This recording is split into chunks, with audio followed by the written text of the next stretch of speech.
initiative. He's going to share so much more. So I don't want to take any more moments of his time. So Mr. Bill, you're welcome. You have the floor. Toyin, thank you so much. And thanks to everyone for making the time for this very important conversation. Really, not just a conversation about resources, but a conversation, hopefully, among all of us online to form collaborative offers to compete in Africa and with Africans. Prosper Africa is I'm trying to move it ahead. And I'm clicking my arrow key. Oh, let me just click on it. There we go. All right, I did it. Okay, so Prosper Africa is an initiative that takes all of the resources of 17 agencies of the federal government and focuses them on your success. And for the first time, we are de-siloing trade from investment, from development. So we don't care where the resource used to lie, whether it was on the continent or back in the United States, there in the export sector or in the development sector. All of these areas are intertwined for most transactions, and that's truly what we're about. We're about transactions. So whether you're looking for a partner overseas in Africa, or you're looking to invest, or you're looking for financing, or you're looking for some sort of economic developmental challenge, they're intertwined, and we're here to help you. So the opportunity, as Toyin and I were discussing, is Africa. It's the emerging middle class, and I equate it to other economies that are larger, but not that much larger, like Latin America 20 years ago. They are where Africa is today. And wouldn't you want to have been getting into, let's say, Mexico 20 years ago rather than today? Well, now's your chance. Get into Africa now, because we all know what the numbers are, and we know where Africa is going. And with an emerging middle class, there is no one sector. They want everything. So we used to look at sectors like, it's got to be infrastructure, it's got to be mining, it has to be roads and railways and such. And that occurred in the United States before the middle class really expanded. When the middle class expanded in the United States in the 40s and the 50s, they wanted stuff like cosmetics, they wanted stuff like TVs, they wanted stuff like education, household goods, you name it. And that's where the explosion is created in terms of trade. And of course, the challenge is that the US trade is so pathetically low between the United States and Africa. So that's a challenge, but that's also an opportunity for us. So it used to represent 2% of our worldwide trade. And now it's down to 1.5%. And if you follow the stock market, when it goes down, get in. So I would plead with you, get in. The numbers, and Toyin will talk about this later because she's such a data-driven person, the numbers will follow or do create the scenario of success. And the solution is USG is creating this one-stop shop. So as you get in touch with us, perhaps through Toyin's group, or perhaps through any portal, there's no wrong door.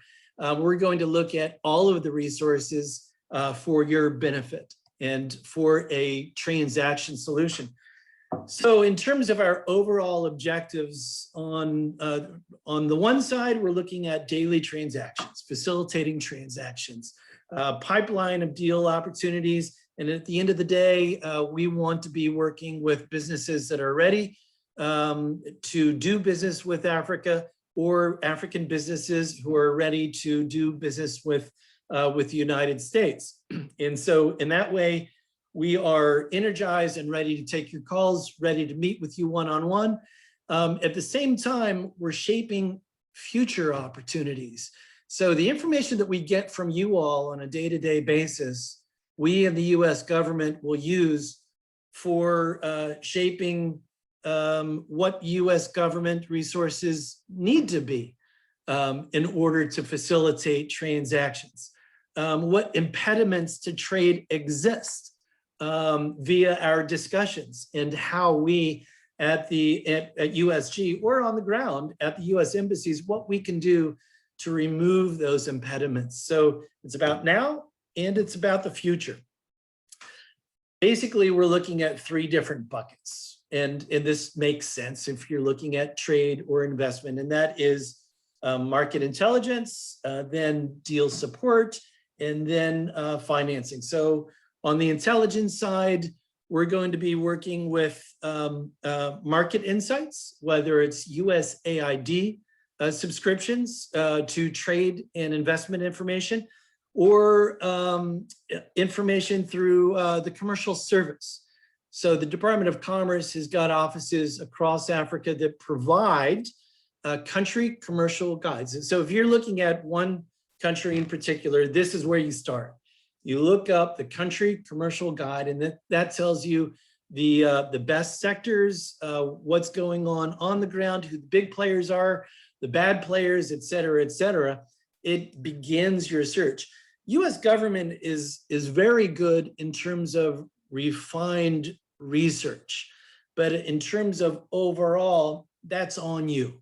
And so to get that start, that's why we have a guide for each country. So you can take a look at it and say, and then surmise, is this a good country for my sector? And if it is, then we're looking at more customized market research. And that's nothing more than chatting with me or Jeremy or anyone on our Prosper Africa team or any of the 17 agencies and saying, I've got this great idea. It's coffee cups to Nigeria, or it's coffee cups from Nigeria.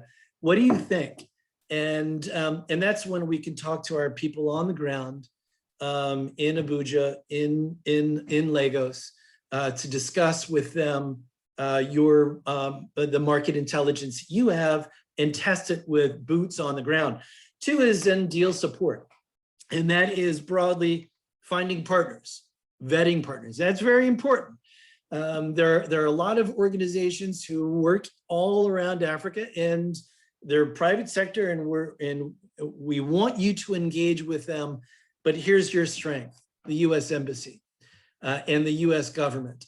So would you like the U.S. government to find and vet for you partners? Because that really is how you reduce risk.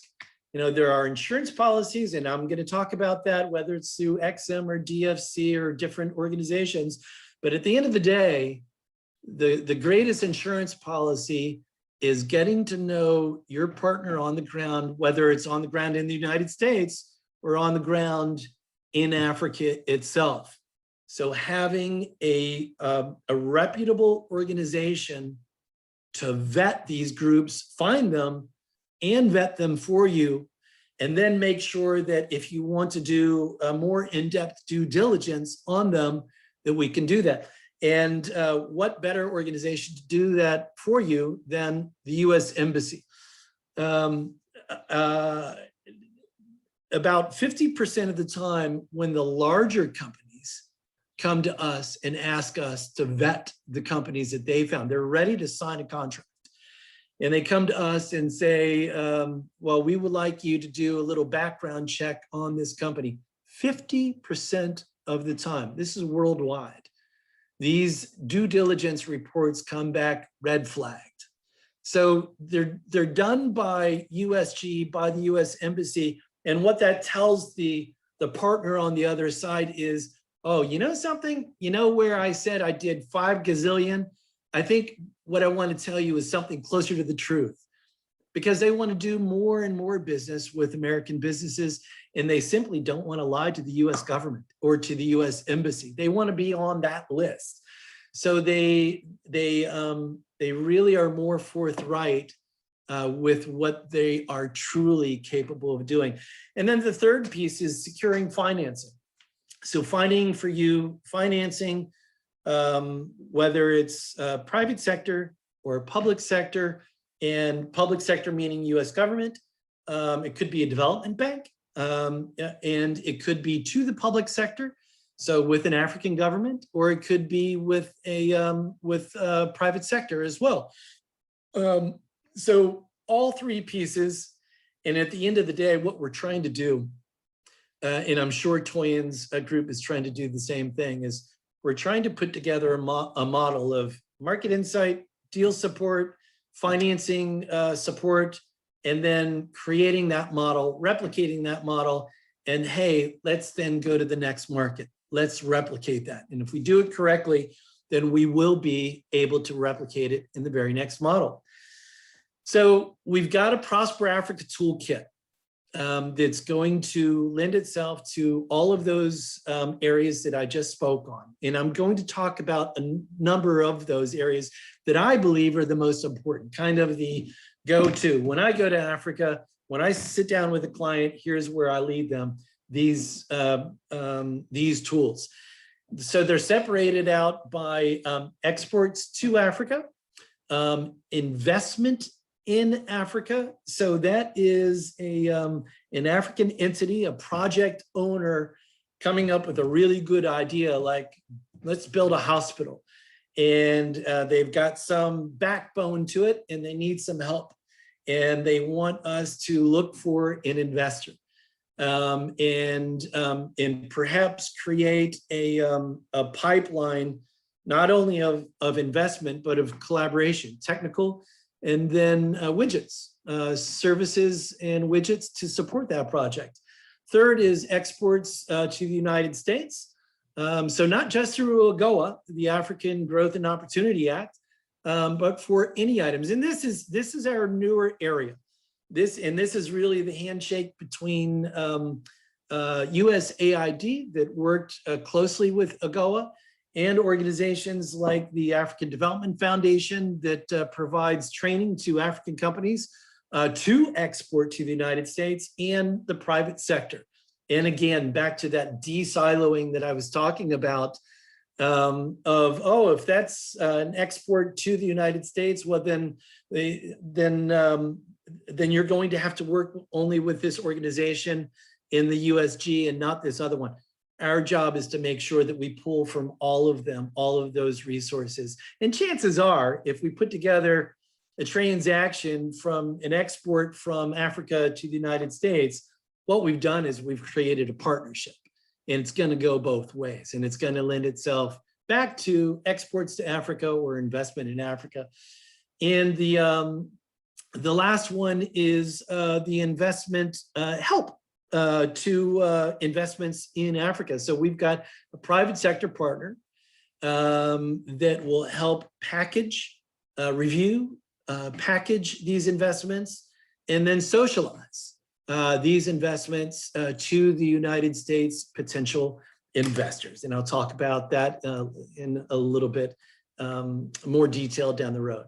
So here's an example of success for exports to Africa. The Chicago business, Wendy Lamont, won a $100 million grid extension contract in Senegal. And the key here is down at the bottom, and that is tools at work, that it didn't just take one resource, and it's not going to be one resource that I talk about today, and it may be a resource that I don't talk about today. It's going to take numbers of resources. So in this situation, it was the U.S. Trade and Development Agency providing a feasibility study, and then it was our USAID people on the ground in Senegal acting as trade and technical advisors, and then XM financing, which is most of the time financing with the private sector. It's going to be a number of resources. So that's where we're going towards for you.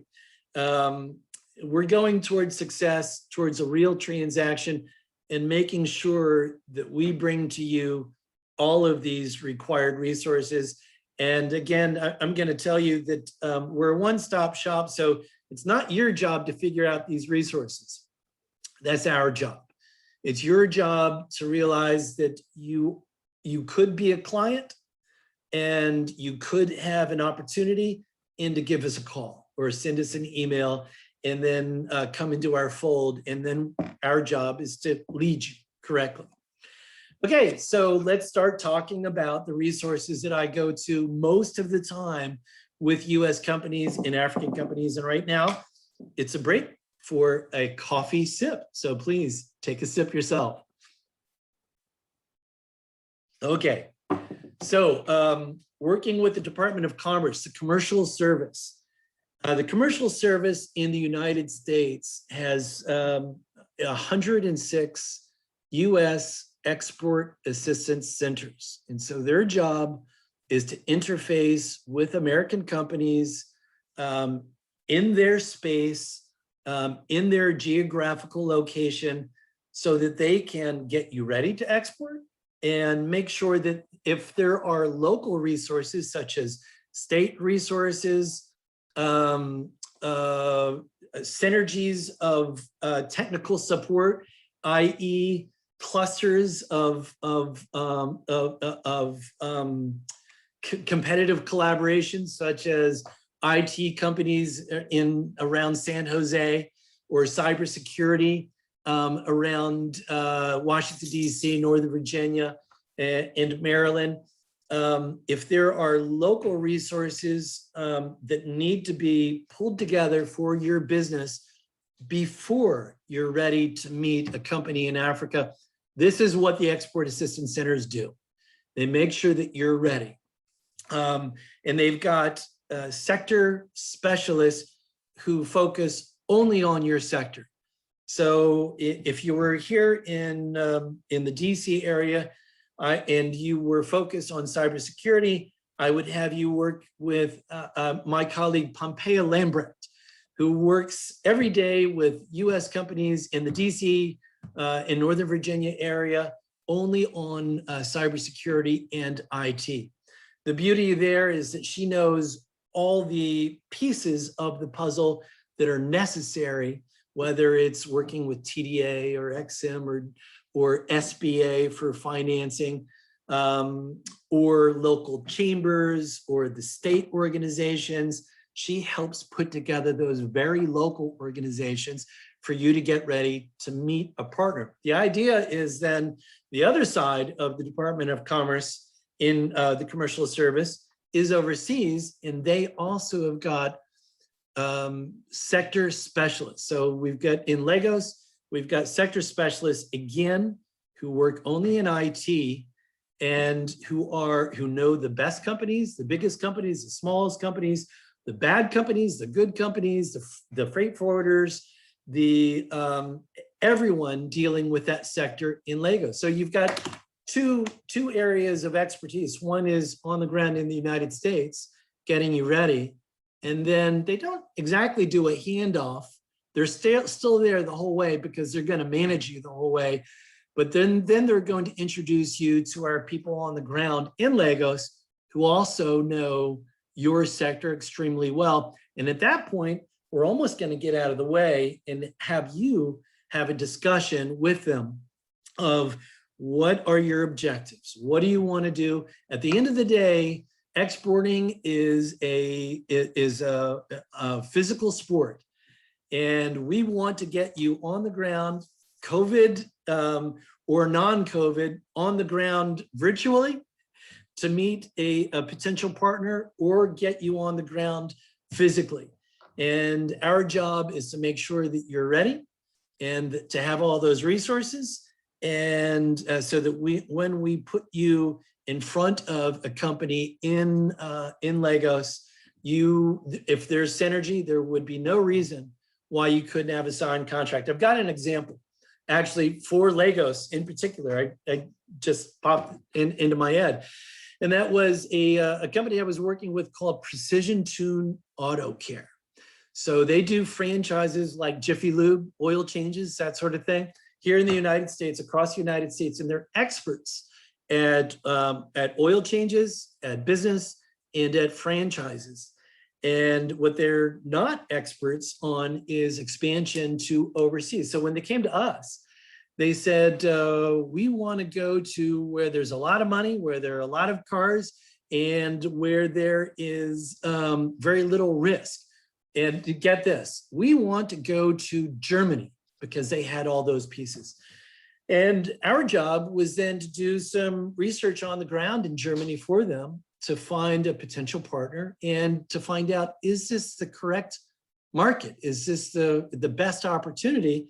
And to start to put together this deal. Well, it took us about a week to do, and then we put them on the phone with our people in Germany, but we also threw in France and about 10 other economies in Europe. And what do you think all of Europe came back saying? They said, the market is flooded. We've got a lot of these franchises.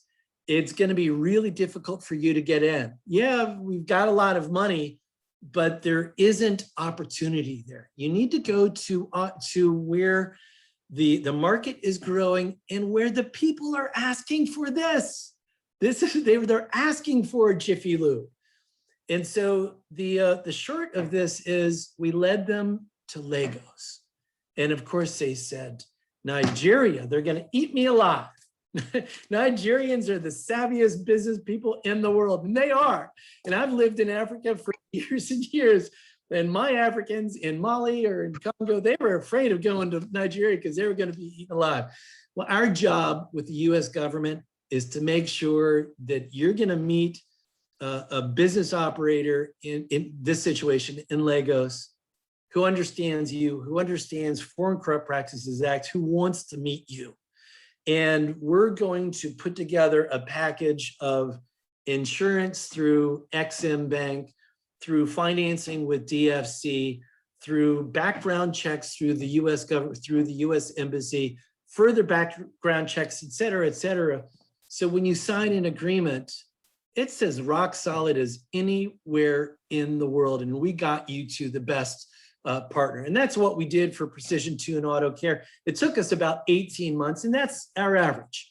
If you've got a widget or a service that's ready to go, it's going to take us about 18 months to find you the right market in Africa and to introduce you to the correct partner, make sure that we've got the correct pieces to the puzzle, and that we do the right due diligence to where you can actually sign a contract. So it was about 18 months later where they signed a franchise in Lagos. It's still operating. This was 3 years ago. It's still operating today.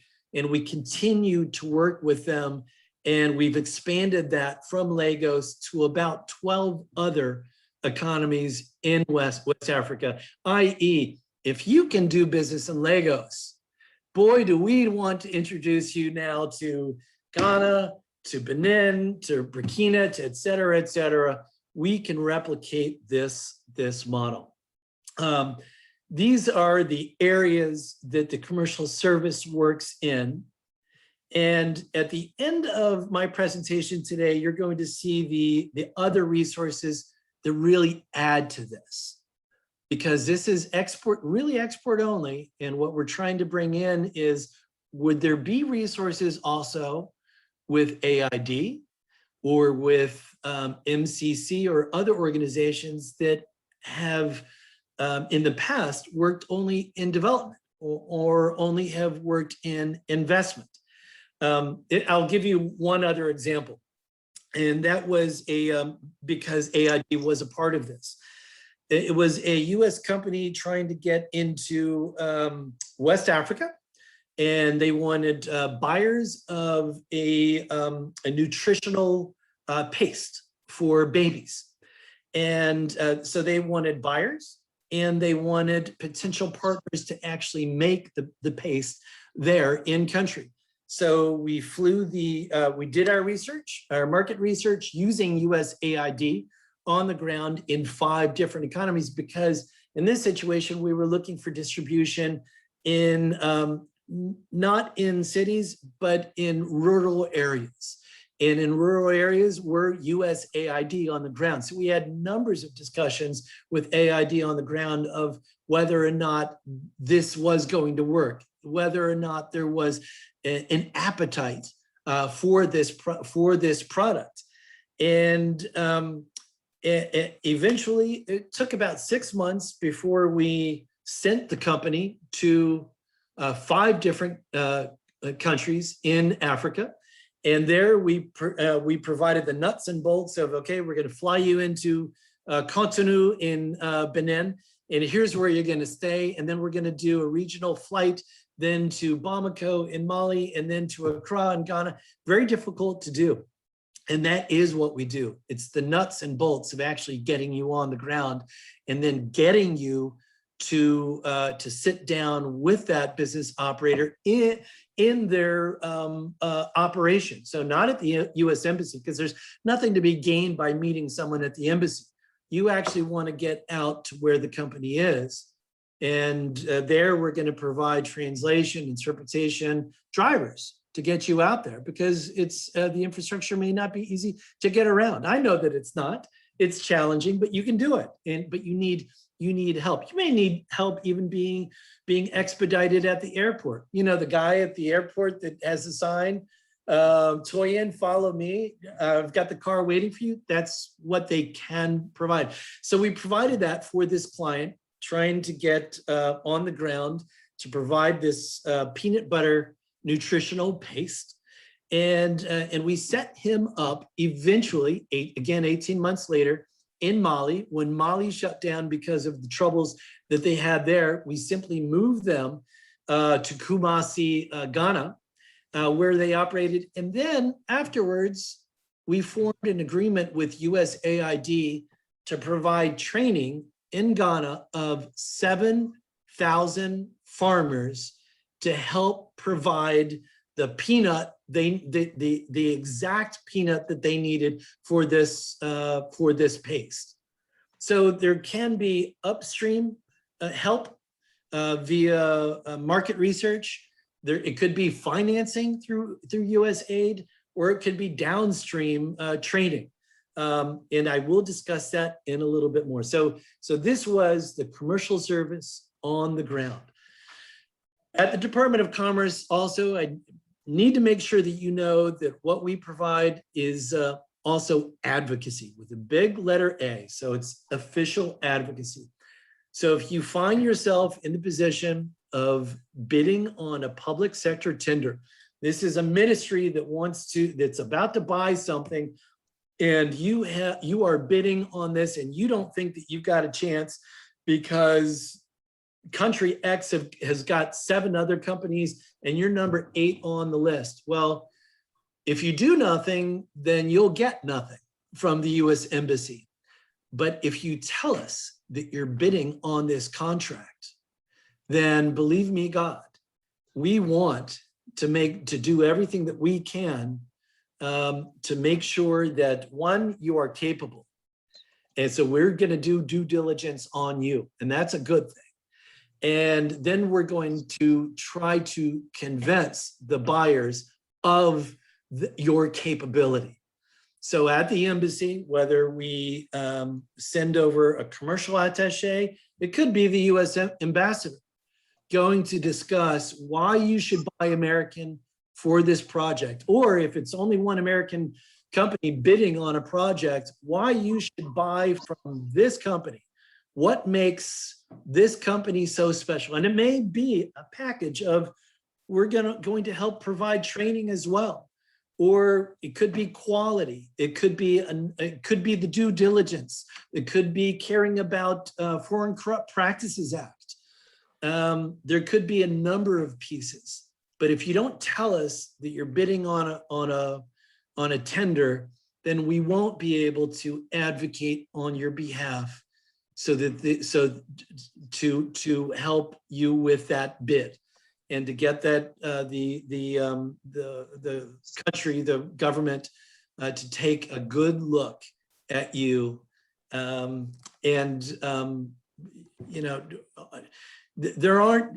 every country does not have the strength that the United States has, and this is where you want to take advantage of being an American company. So give us a call if you are working in public sector. So now let's talk about financing. Because before a company goes overseas, you do want to have your financing set, and you do want to have insurance set. You don't want to meet with a company that's been well vetted by us and have that company that then say, yeah, I'd like to buy, but I need terms. Or you then say, wow, that's a big order. I need insurance. Again, we're making sure that you have all these pieces in place before you meet with that company, so that when you meet with them, you can tell them, here's financing, or I have insured the deal. It's going to cost a little bit more, a fraction of a percent. So XM, I never send a company to Africa without XM insurance. So ensuring, this coffee cup, I'm going to send it, and if they don't pay for it, then XM is on the hook for paying to you, and also a letter of interest. So for $80, I think it's about $80. If you have got a deal coming up, and you have got a number of years of financials to show XM, so you are a solid US company, then XM can offer a letter of interest. And so what this is like, being a homeowner and you want to sell your house. So you're selling, right? And you're about to open the door and have buyers walk in. Well, you may think about talking to a bank in advance to say, hey, what if someone says, I'd like to buy your house, but I got to finance it? Because everyone does, right? You're looking for a mortgage. So it's no more than a letter saying, if you buy this American product, then we will offer these terms of interest and tenor, meaning how many years you would have to pay it back. There's a country, if you go to the XM website, there will be a country, I'm sorry, what is it called? It is called the Country Guide to Limitation Guide. And so that is each country in Africa, what is XM open to provide? So 7-year repayment, more than 7-year, or not open at all. Last piece about XM in terms of financing is, if you can provide information on your competition, XM wants to know if you are bidding against a state-supported company that has concessionary financing. That means unfair financing, that you can't possibly compete with that. Let's say it's financing of 1% and 20 years out. Well, if you can provide evidence to us on the ground, XM can take that into consideration. And because they do want you to be successful. They're not simply going to say, here it is, 3%, 7 years, that's all we can do. And there's no in-between period. That's what you get. No, they want to know what the competition is offering, if it's unfair. And if it is unfair, then there may be some wiggle room, and there certainly may be wiggle room in their content, US content requirement. In general, their content requirement is 85% US. Unless you're bidding against a state-supported organization, and at that point, they can reduce it to 51%. The idea is, give us as much information about your competition as you can with evidence, and then that's going to be more information for us to come up with a better package. Most of XM's financing is public sector, and there are more pieces to our job at Prosper Africa or at the Export Assistance Center. Is if you need something to get you in front of an XM agent who can really talk about their policies in depth for what you're about to do. And this is a little further explanation about that. The letter of interest and buyer credit, single buyer exporter credit, et cetera. DFC, which was the OPIC, Overseas Private Investment Corporation, they offer political risk insurance. They also provide feasibility studies, and they provide financing. Now, their financing is more focused on private sector. I believe their number is around 75%. If it looks like public sector is going to have more than 25%, then they'll escort you over to XM. But again, if you're looking at a transaction where you're not sure, should I have XM? Should I have DFC? Well, that's my job. I'm going to put together a meeting between you, DFC, and XM to see what the best fit is, or at least ask you for more information about this transaction and make sure that you know about political risk insurance, and that XM or DFC also provides feasibility studies. Most of their feasibility studies are in the area of, it's a large number, $500 million. I'm sorry, $500,000, $500,000. So if it's, you know, and they want to buy in from you as well. So you're in for a certain amount, and you're looking for financing of up to $500,000 for the rest of the feasibility study. USTDA, again, is a go-to tool for two pieces. One is the feasibility studies, and their feasibility studies are focused on very specific sectors and very specific countries, and they've outlined the countries there. But what they also have is a training grant. So again, if you can provide evidence that you are your competition is unfair and is state supported, USTDA has training grants of up to $1 million. Where they'll look at your project and they'll say, okay, let's say it's you're going to sell a hammer. Well, you've got to have a description of how to, or an explanation of perhaps how to use the hammer. But they then would look at, well, why don't you put together a training program where perhaps we bring the project owners back from Ghana to the United States to a training program here to learn more about working with vocational training programs. So it's an extra training. It's something that you wouldn't normally have to do to sell widget X, the hammer, but it's extra to provide a little extra to be able to compete, to enhance your offer to compete better against those state-supported companies. And again, you're going to have to prove that you are competing against them. And if you don't enhance the offer, you ain't going to get the contract. So again, a lot is on you to prove to us that you are what your competition is. And if you can, we're all ears, and we can put together a more customized package. The idea here for all of our clients at Prosper Africa is that we're building an all of USG package so that when you're meeting with the private sector in Africa or the public sector, they know that you're working with the US Embassy there. They know that you're working with TDA, with XM, with DFC, with Prosper Africa. So it's not just one organization or one agency, it's all of us together. And that collective gorilla behind you provides the assurance to the I hope to buy American, that it's more than just you going it alone. It's more than just your company.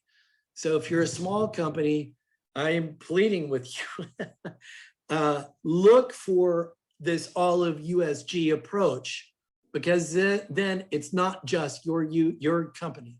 It's your company plus all of these agencies together that Prosper Africa puts together. USAID, again, so this is, for me, the newest value of what Prosper Africa is. It's taking this, de-siloing and bringing for you USAID resources that in the past have been intended for development purposes. Well, AID has got a lot of instruments and research and technical experts, advisors, financing that can lend themselves to your success. So one is financing, DIV, Development Innovations Ventures, and this is financing of up to $5 million over 5 years by orders of tranches. So I worked with a company when I was in Accra. It was a California company that wanted to put their solar solutions on the ground so that Ghanaian schools, districts, government leaders could see what the solution was. And so through DIV, they were awarded $250,000 to send their solution over, set up their solution in a number of schools, and then we ended up putting together an event at the school with the government leaders, with the private sector, with the schools, with other potential buyers of, here's the solution. We flew over the company from San Jose, or from Oakland, California. They were a very small company. We partnered them with 2 other American companies to enhance the solution, and then we allowed them the platform to explain their solution to these potential buyers. Only after we had the U.S. ambassador get up and talk about relations between Ghana and the United States. So that is what we can do for U.S. companies to give them that heightened platform. Wouldn't you want to get up to describe what your solution is after the likes of the U.S. ambassador? I'm not making a promise, but that is a fact. That is what we did. And other solutions from AID would be, a month ago, I was discussing with a company their laboratory in Lagos that was actually destroyed during recent riots. Well, it was about 3 months ago, right, Toyin? It's about then.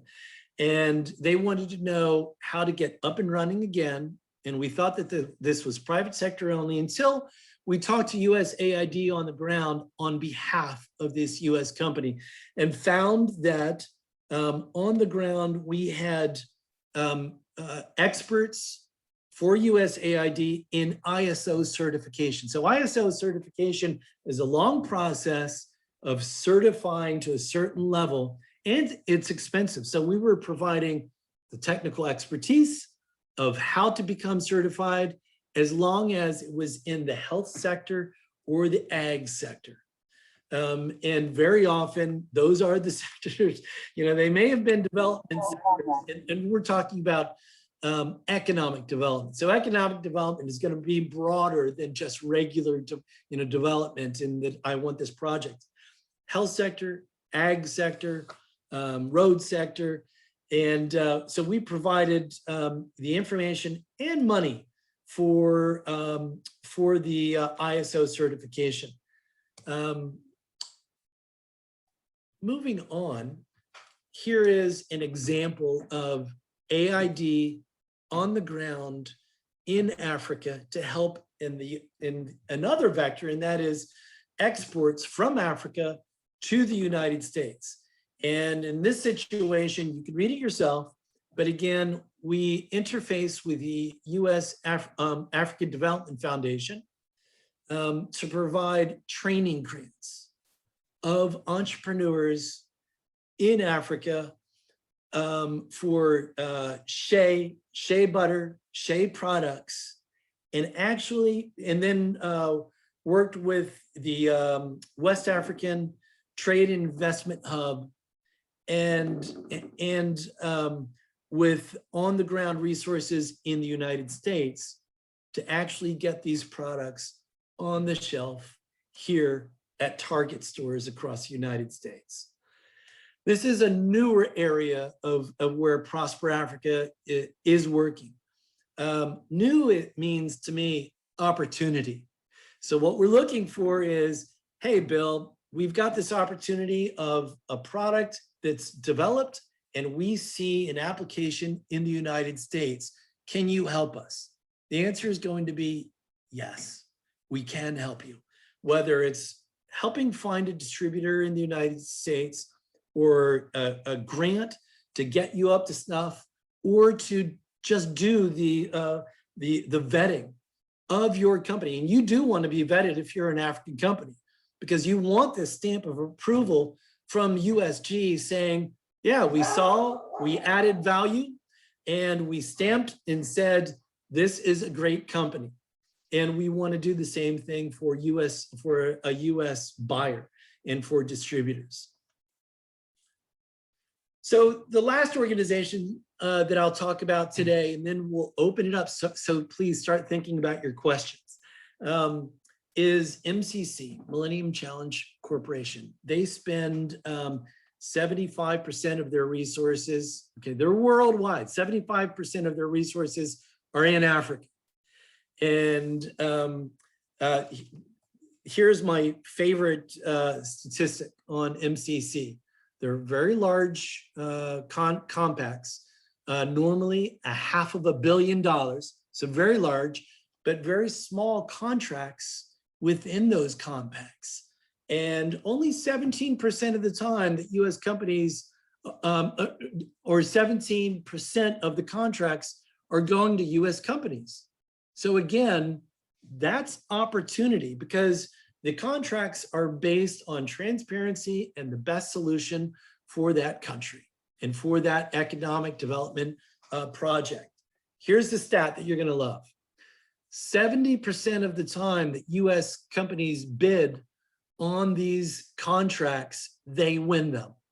70%. How would you like to be have a 700 batting average coming up to bat? I can't say that it's going to be a home run every time, but that is not bad.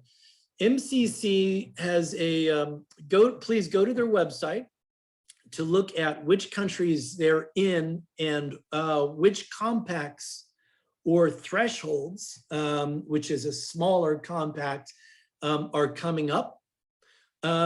These are countries that have proven that if there is investment, economic investment in this country, there's no reason why the project would not work. So it's based on transparency, reduced corruption. Where the MCC compacts are is a very good roadmap to where perhaps you should look at, but is also a safer way to get into an economy if you're just beginning. I will leave you with a website that MCC has, and perhaps we could put this in the chat. It's mcc.dgmarket.com, and daily MCC addresses what are the contract opportunities today in all of the countries where they have compacts and thresholds. So I happened to look one up. As soon as I got up this morning, I looked up what's the latest, and I'm sorry, the latest was May 29th. So it's a few days, I guess was that Friday? And it was in Morocco, and it stated delivery, acquisition, installation, and switching on a techno pedagogical, I hope I said that correctly. That's not my area of expertise. Equipment for vocational training institutes. So you click on there and you're going to find out how to bid on that, when to bid on that, what the technical qualifications are, et cetera. A lot of the contracts are, they're huge contracts, and a lot of them are for single operator consultancies, perhaps one like yours. An investment in Africa example of where we worked is this contract or project in Djibouti. Now, here, I'm going to lead you to our virtual deal room, because that's where investment opportunities like this one that is being financed is being socialized with US investors. And it's still in trial right now, but right now we've got 20, I believe it's 22 deals in the deal room. And these are deals brought to us by people like you of, again, I want to build a hospital in country X. And here are the parameters, here are my partners. I need an organization to help package it and to socialize it to various US investors, and then to start to play an in-between role of going to the investor and representing the investment, and then looking downstream at if the investment is invested in, then what products and services will come of it. So this is really early intelligence for future trade transactions. Please go take a look at this. Is on our front page at www.prosperafrica. On the left-hand side, you'll see a button for the virtual deal room, VDR. Click on it, register there, and then you can see the various deals. You can register your interest in one deal. So if there's more information about that deal, it will be sent to you. But more than that, I hope, is it will be examples to you of deals that maybe you're thinking about that you could bring to us and to socialize with us and to discuss, have a discussion on whether or not this is a deal that US investors are looking at. So folks, I'm at the end of my chat, which means it's in your hands. I'm looking, Toyin, I'm going to be looking to you for, are there questions and various areas that you'd like me to get into? But before I do, I like to tell you that, again, there's no wrong door. So you could send me a message, you could send Toyin a message, who will send it to me. You could send it to any of the agencies that we work with. No wrong door here in DC or overseas at the embassy. So Prosper Africa, and you've got our website there. Send us a note. We'd love to have a chat. Toyin, back to you.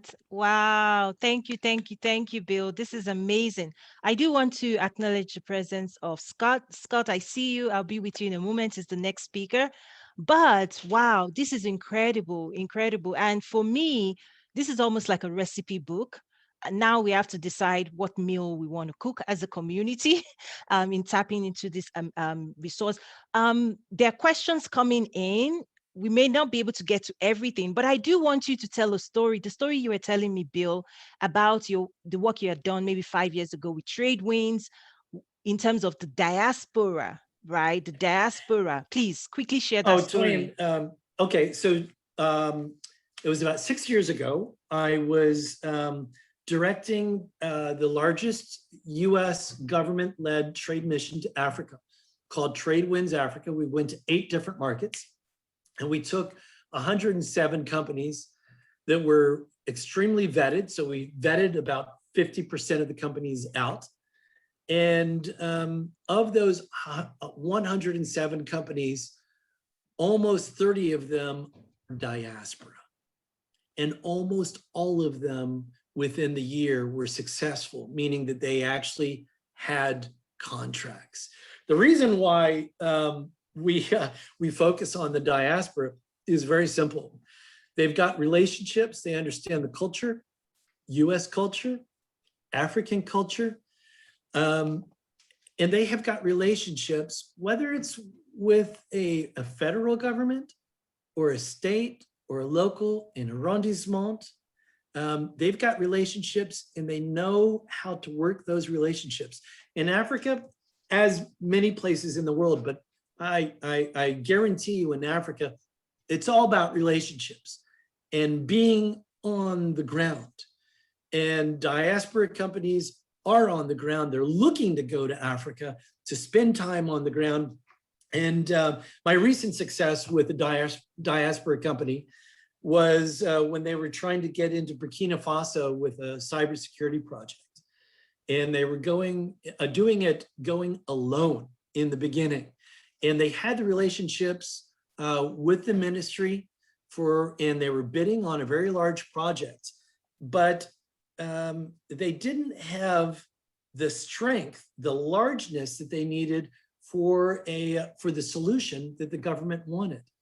So after going it alone for about a year, they asked us, are there other US companies that you could suggest that we could partner with to make our offer more enticing? And so we helped form a relationship between them and Cisco Systems, the bear. And they were so pleased with that they formed agreement after agreement with more diaspora companies, to tell you the truth. And Cisco writes this up as one of their greatest models of utilizing the intimacy and the knowledge that a diaspora company has in order to offer Cisco solutions to Africa. So the short of it is, at the end of the day, it only took about a year later. And so we had a solution. They had a win for an $80 million project in Burkina with 27 US companies in this consortium. So numbers of them were diaspora. Numbers of them had different competencies, like the equipment that Cisco Systems offered. And then we had a model that we could offer in other like economies. And just about 3.5 weeks ago, they were in Central African in CAR, and we had the Deputy Chief of Mission there to welcome them in open arms, because in Burkina we had them working with TDA, XM, Prosper Africa, the advocacy through U.S. Department of Commerce, the commercial section, the econ section. So as they moved to CAR, they were a known entity. Mm. And the more known that you become to USG, the easier it is for us to call the next embassy and say, look out, here they come. Wow, wow, incredible. So here's the thing we have to do, because I really do want to honor Scott's time. We only have him for a short time, which is our next speaker. There are questions for you here. I'm going to read out a few, but we won't have time to answer them unless you wait till the very end. But the other thing I'm going to do is probably create a Prosper Africa section in our community and drop all of this question and then invite you and Jeremy to really sift through and respond individually to those questions. Because, one is for not-for-profit organizations in America, extending to Africa, is there any help you can offer? There's another question here. Is there project from the private sector that needs equity financing? Where do we start? Each of these questions, they will require us to dive deeper. And I think the assignment I have is, wow, what an amazing resource, for the community. How do we then create structure in terms of how I pass that back and forth between your team and mine? I think that's the challenge. We have to build something, because I suspect more questions are going to come out of this, right? No question will go unanswered, Toyin. And thank you very much for being the center to take these questions. And this is the no wrong door approach. So that they can use your door, and we will get back to them promptly. Fantastic. So bear with me, everyone. Bill and Jeremy, are you staying or you're leaving? Because depending on your appointment as well, I don't know if I can move this to the end of the day, and those who want to stay behind, even after we officially close out, maybe they want to have a session with you. because I want to respect Scott's time. We only have him for his calendar was super booked. So I want to respect that. But I still also want to give people who want to interact with you. I do want to give them time, even when we officially close for the day. Toyin, I think we'll leave, but then Okay. please email back Okay. or text me or call me and to tell me, Bill, time to get back on today, because I would be more than happy to Okay. jump back on with a group who has other questions where the whole group could benefit. Yeah. Discussion. Be more Yeah. happy.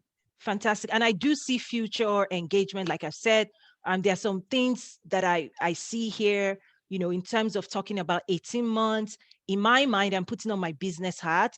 What could we do to shrink that for lower risk engagements? Because I do understand the 18 months and the due diligence it takes based on the threshold of number. But based on my business background, there are some things that if it's a million and above, you need this level of appraisal, you need this level of approval. But if it's this particular threshold, 50,000, 10,000, yeah, you could bypass all of this. So that's something that I'm walking away with in terms of what's the size of the project and do we really have to take 18 months to get it to close? Or could we design a new structure? I mean, that's what I do, process improvement for my community based on their size. And we could say, exim, this, we could shrink it down 3 months, you're good to go, particularly when we have both partners on both sides at the table and all we need is financing. So those are the thoughts coming to my mind. I just want to bring my experience to the table as well on behalf of my community and in partnership with your office for sure. Everybody help me to thank Mr. Bill. Any parting words as we switch over to Scott? Oh, you're mute. Thank you for the opportunity.